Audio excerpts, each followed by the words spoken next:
तो दोस्तों, मैं आपका अपना सूरज अवतार आ चुका हूं अपने स्टूडियो और एक नए फिल्म के कॉन्सेप्ट के साथ, जिसका नाम है वितैया, जिसकी लीड कास्टिंग में आपको रजनीकांत जी दिख जाएंगे और अमिताभ बच्चन दिख जाएंगे। और इसमें जो पुष्पा मूवी में जो सेकंड पुलिस वाला है वो दिखेगा, और भी 2-3 नए कैरेक्टर्स हैं। जैसे कि एक इसमें अगर आप देखा जाए कि फिल्म के क्लाइमैक्स में आपको देखने को मिलेगा जो बाहुबली का विलन है जिसका नाम है भल्लाल देव, वो भी इसमें देखने को मिलेगा आपको। मैं आपका अपना सूरज अवतार the real scope YouTube channel से, अगर आप लोगों ने हमारे चैनल को सब्सक्राइब नहीं किया तो प्लीज़ सब्सक्राइब करें, लाइक करें, शेयर करें और कमेंट करना ना भूलें। और अगर आप हमारे यूट्यूब चैनल पे नए हैं तो प्लीज़ बेल आइकन को क्लिक करें, जिससे कि हमारी नई नोटिफिकेशन आपको शो होती रहेगी। तो शुरू करते हैं। डंके की चोट पे, पब्लिक के वोट पे, कश्मीर के अखरोट पे और 500 के नोट पे मैं हाथ रख के कसम खाता हूं कि जो कहूंगा, सच के सिवा और कुछ नहीं कहूंगा। तो शुरू करते हैं फिल्म की कहानी से। तो कहानी शुरू होती है एक गांव के छोटे से स्कूल से, जहां की एक टीचर होती है और कुछ छोटे छोटे बच्चे होते हैं जिनको टीचर पढ़ा रही होती है। तभी सुनने में आता है कि वहां पे कोई बच्चा एक टीचर की अश्लील वीडियो शूट कर लेता है, और जिसके कारण की ये खबर सोशल मीडिया पे वायरल हो जाती है। क्योंकि ये जो कहानी है वो इसी जनरेशन की है, 2024 के हिसाब से ये कहानी लिखी गई है।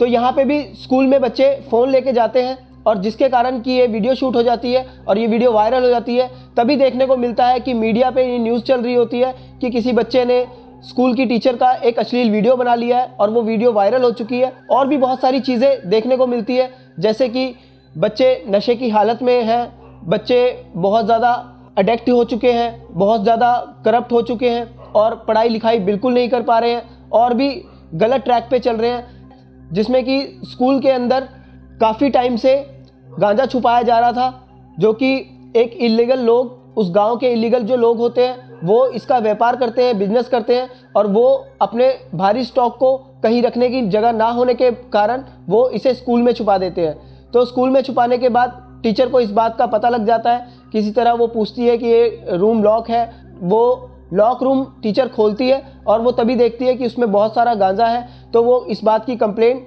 पुलिस में कर देती है, और पुलिस में करने के बाद जो रजनीकांत जी का कैरेक्टर होता है वो लेटर उनके पास पहुंचता है, और वो इस चीज़ की जानकारी के लिए वो उसे कॉल करते हैं और वो उससे पूछताछ करते हैं। तो वो उनको बताती है कि ऐसी ऐसी एक्टिविटीज़ हमारे स्कूल में हो रही है। तो रजनीकांत जी वहाँ से इस्टेब्लिश होते हैं, वहाँ वो रिवील होते हैं, जहाँ से वो निकलते हैं उन गैंग को पकड़ने के लिए। और उनका एक जो खुफिया जासूस होता है वो उन्होंने उनके बीच में छोड़ा होता है कि उनकी जानकारी उनको मिलती रहे।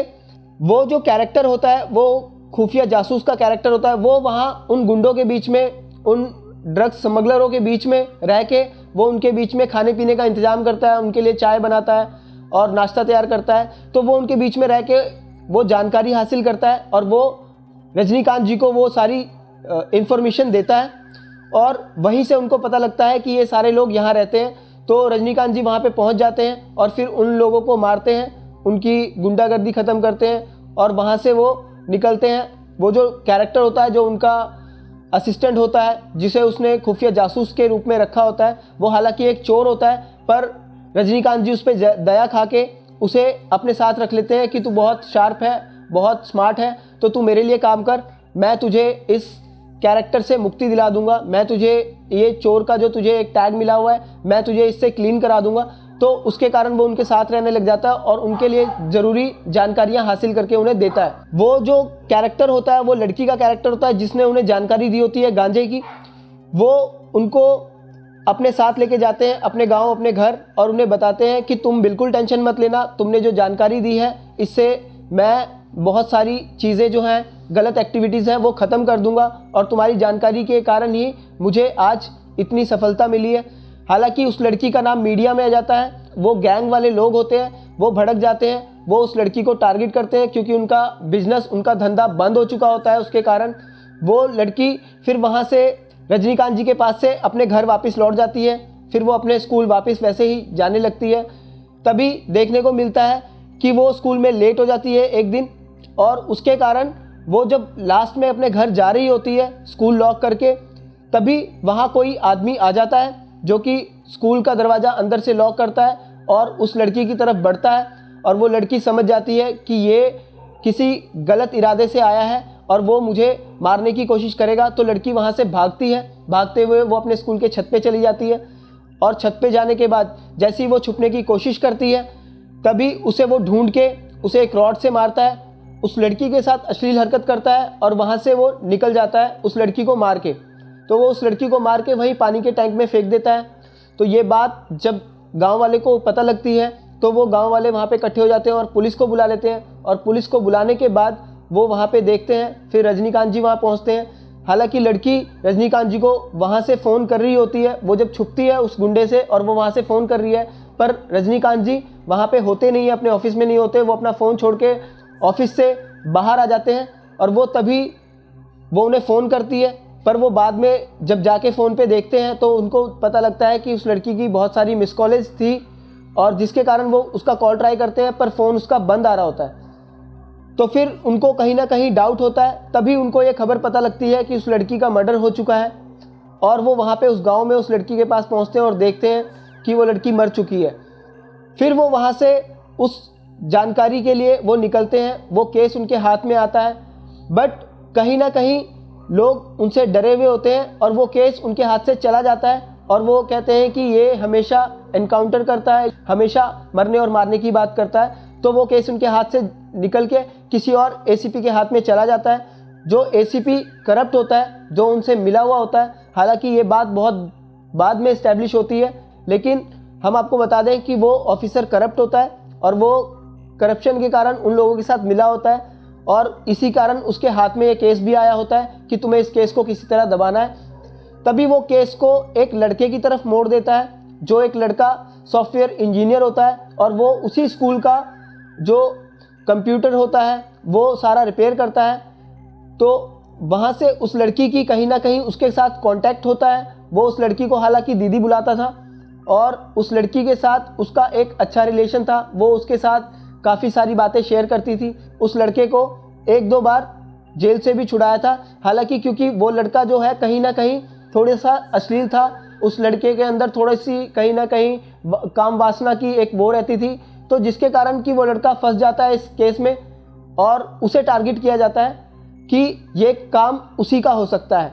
तो वो उसके गांव जाते हैं, उसके घर पे जाके उस लड़के को पकड़ते हैं। उस लड़के को पकड़ के वो पुलिस वाले बहुत मारते हैं। उसकी माँ होती है और उसकी बहन होती है जिसे कि वो टॉर्चर करते हैं। जैसे ही उस लड़के को लेकर पुलिस वाले पुलिस स्टेशन लेके आते हैं और उसे उसका रिमांड लेते हैं, उसे मारते हैं, तो उसे कहीं ना कहीं चोट लग जाती है, जिस चोट के कारण कि वो थोड़ा घायल हो जाता है। उसे हॉस्पिटल लेके जाते हैं, वहाँ उसका इलाज कराते हैं। इलाज कराते वो उसका एक दोस्त वहाँ पहुँच जाता है और वो दोस्त उसे लेकर हॉस्पिटल से फ़रार हो जाता है। तो फ़रार होने के कारण पुलिस वालों का डाउट और ज़्यादा बढ़ जाता है उसके ऊपर कि उसे लेके वहाँ से भागे हैं, मतलब क्राइम इसी ने किया है। फिर कोर्ट में बात चलती है कि वो फ़रार हो चुका है, उसे ढूंढना पड़ेगा। पुलिस में ये बात चलती है तो पुलिस वाले फिर उसके बाद उस केस को कॉम्प्लिकेटेड ना बनाते हुए, हालांकि मीडिया इसमें इन्वॉल्व हो चुकी थी, ये खबर सारे शहर में फैल चुकी थी कि वो उस लड़के ने उसका रेप किया है और उसका मर्डर किया है। तो पुलिस वालों के साथ साथ सारी पब्लिक भी बहुत भड़क जाती है, मीडिया भड़क जाती है और उसके ऊपर सारे चार्जेस ठोक देती है, और जिसके कारण कि वो लड़का फुल प्रूफ एकदम वो लड़का मुजरिम साबित हो जाता है, जिसके कारण कि उसे ढूंढने के लिए बहुत सारी फोर्स लग जाती है। और इस बात की डिमांड मीडिया भी करती है और पब्लिक भी करती है कि उसे ढूंढ के मार देना चाहिए, उसने जो हरकत की है हमारे स्कूल की टीचर के साथ, क्योंकि वो टीचर बहुत ही शरीफ होती है। हालांकि ये क्राइम उसने नहीं किया होता, पर सारा का सारा डाउट उसी पे जा रहा होता है। तो वो लड़का वहाँ से भाग के, अपने गाँव से भाग के, वो अपने दोस्त के ज़रिए एक शिप पे छिप जाता है, जो कि शिप 4-5 दिन से एक समुंदर में खड़ा होता है। उस समुंदर में वो शिप पे अपने दोस्तों के साथ रहने लग जाता है। हालांकि इसकी खबर रजनीकांत जी को हो जाती है और वो वहाँ से अपनी बटालियन लेके, अपने फोर्स लेकर उस शिप पे पहुँचती है, जहाँ शिप पे पहुँचने के बाद उनको वो लड़का मिल जाता है और वो उस लड़के को वार्निंग देते हैं कि तुम अपने आप को पुलिस के हवाले कर दो, नहीं तो तुम मारे जाओगे। तभी वो लड़का धोखे से एक पुलिस वाले को टारगेट करता है और उसकी गन नीचे गिर के उसे एक चाकू के ज़रिए पकड़ लेता है और उसे बोलता है कि तुम मुझे कोर्ट में पेश करो, मैं वहीं बात करूंगा। लेकिन ये बात कोई नहीं समझता और इस बात को टारगेट करते हुए रजनीकांत जी को भी गुस्सा आ जाता है, क्योंकि वो ये सब कुछ वहीं खड़े हुए देख रहे होते हैं। तभी वो अपने ऑफिसर से पूछते हैं, क्या तुम्हें श्योर है कि ये वही लड़का है जिसने क्राइम किया है? पुलिस वाला बोलता है, सर 100% श्योर है, ये वही लड़का है। तभी रजनीकांत जी वहाँ से आते हैं और उसको गोली से उड़ा देते हैं। मतलब उसका एनकाउंटर में वो लड़का मारा जाता है। वो बात मीडिया में चली जाती है और जैसे ही उसका शव लेके वो गांव में जाते हैं, पुलिस स्टेशन जाते हैं, तो वहाँ पे सब लोग खुश हो जाते हैं कि उसका एनकाउंटर कर दिया है। पर कहीं ना कहीं इस बात से अभी भी वो लोग अनजान थे कि उन्होंने एक बेगुनाह को मार दिया है। हालांकि उन सबको यही लग रहा होता है, गांव वालों को भी यही लग रहा होता है कि उसी ने ये सब कुछ किया है, क्योंकि सारी की सारी स्टोरी उसी को पॉइंट करती है कि ये हरकत इसी ने की होगी। तभी वहाँ अमिताभ बच्चन पहुँचते हैं, जो कि एक ह्यूमन राइट्स के बहुत बड़े ऑफिसर होते हैं, जिनको की पूरी जानकारी होती है इस केस की और उस लड़के की। वो पूरी जानकारी के साथ पहुँचते हैं और बोलते हैं कि ये लड़का इतना अच्छा था, इतना सब कुछ था, ये ऐसी हरकत कर नहीं सकता, तुमने ये गलत किया है, तुमने उसे मारा है, मैं तुम्हें कोर्ट में खड़ा करूँगा, तुम्हें अपने सारे के सारे सबूत और गवाह के साथ तुम्हें पेश होना पड़ेगा और तुम्हें पूरी जानकारी देनी पड़ेगी कि वो लड़का बेगुनाह था।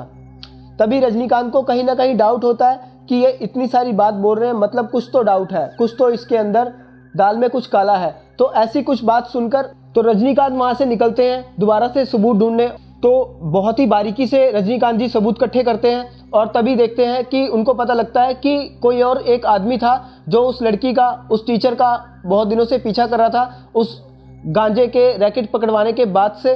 तो वहाँ से वो नोटिस हो जाता है। तो जाके उसके बारे में जब जानकारी हासिल होती है, जब उसकी कैमरा की फुटेज देखते हैं, तो पता लगता है कि वो ब्लैक थार में आया था और वो उसने एक पेट्रोल पंप से पेट्रोल डलवाया और वो वहाँ से निकला। उसने कैसे कैसे एक्टिविटीज़ की, वो 2-3 दिन से उस लड़की को फॉलो कर रहा था और फिर वही वारदात को वो अंजाम देता है। और जिसके बाद कि उसको किसी एक जगह पे देखा जाता है और वो वहाँ से उसके पीछा करते हुए तो रजनीकांत जी अपने जासूस को बोलते हैं कि तू इसके बारे में जानकारी हासिल कर। और वो उसके गांव जाते हैं, उसके जहाँ पे वो क्रिमिनल रहता है, और वो देखते हैं कि वो अपने घर में घुसता है।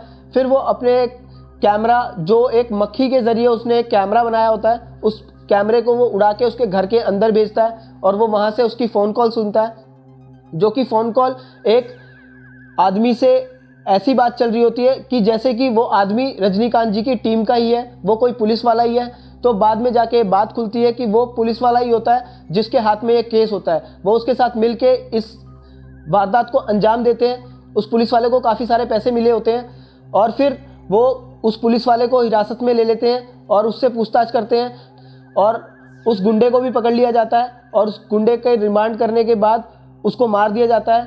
हालांकि वो बताता है कि इसके पीछे कोई एक बहुत बड़ा बिजनेसमैन है जो कि ये इलीगल धंधे करता है, जिसका इन इलीगल धंधों के बीच में बहुत सारा पैसा लगा हुआ है।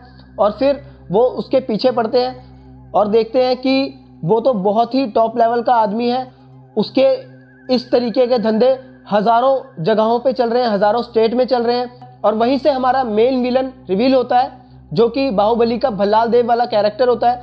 वो वहाँ पे पकड़ा जाता है। उसको पकड़ने के बाद उससे पूछताछ की जाती है, लेकिन वो कहीं ना कहीं कोर्ट में सफाई देके वो वहाँ से एक सज़ा लेके निकल जाता है। उसे जब जेल लेके जा रहे होते हैं तभी वहाँ पे काफ़ी सारी मीडिया पहुँच जाती है और मीडिया उसको लाइव शूट करने लग जाती है। हालांकि कुछ पुलिस वाले होते हैं जो कि उस मीडिया को रोकने की कोशिश करते हैं और वहीं पे रुक जाते हैं मीडिया के साथ। और एक पुलिस वैन जिसमें कि वो विलन जिसको लेके जाया जा रहा होता है, जेल लेके जाया जा रहा होता है, उसके साथ एक पुलिस वैन जाती है।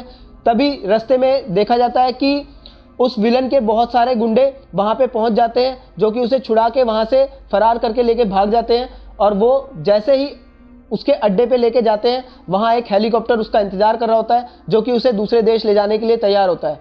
लेकिन रजनीकांत जी को जैसे ही ये बात पता लगती है, वो भी वहाँ पे पहुँच जाते हैं और उनकी वहाँ पे बहुत फाइट होती है, जहाँ पे कि पुलिस फोर्स भी पहुँच जाती है और उस विलन के सारे गुंडों को मार दिया जाता है और फिर से उस विलन को पकड़ लिया जाता है और पकड़ के उसे कोर्ट में पेश किया जाता है। और वहीं पे देखा जाता है कि रजनीकांत जी अपनी मिलिट्री को, अपनी बटालियन को वो स्पीच दे रहे होते हैं कि ऐसे ऐसे लोग जब तक इस देश में ज़िंदा रहेंगे तब तक ये क्राइम बढ़ता रहेगा और ये सारी चीज़ें, ये एक्टिविटीज़ चलती रहेगी और हमारे देश में कोई सुधार नहीं आएगा, कोई बदलाव नहीं आएगा। तो उनका कहने का मोटिव ये होता है कि ऐसे लोगों को जितनी जल्दी हो सके उन्हें मार देना चाहिए, इनका केस नहीं चलाना चाहिए, इन्हें कोर्ट में पेश नहीं करना चाहिए, और तभी पता लगता है कि वहाँ से 2B पार्ट कंटिन्यू होने वाला होता है, जो कि हमें शायद अगले पार्ट में देखने को मिलेगा। तो आज के लिए दोस्तों इतना ही, बाकी की स्टोरी अगले पार्ट में, जो कि शायद अगली मूवी आएगी, मैं उसमें बताऊंगा, वो देख के आपको बताऊंगा। तो मुझे दीजिए इजाज़त, मैं आपका सूरज अवतार, हमारे the real scope YouTube channel से।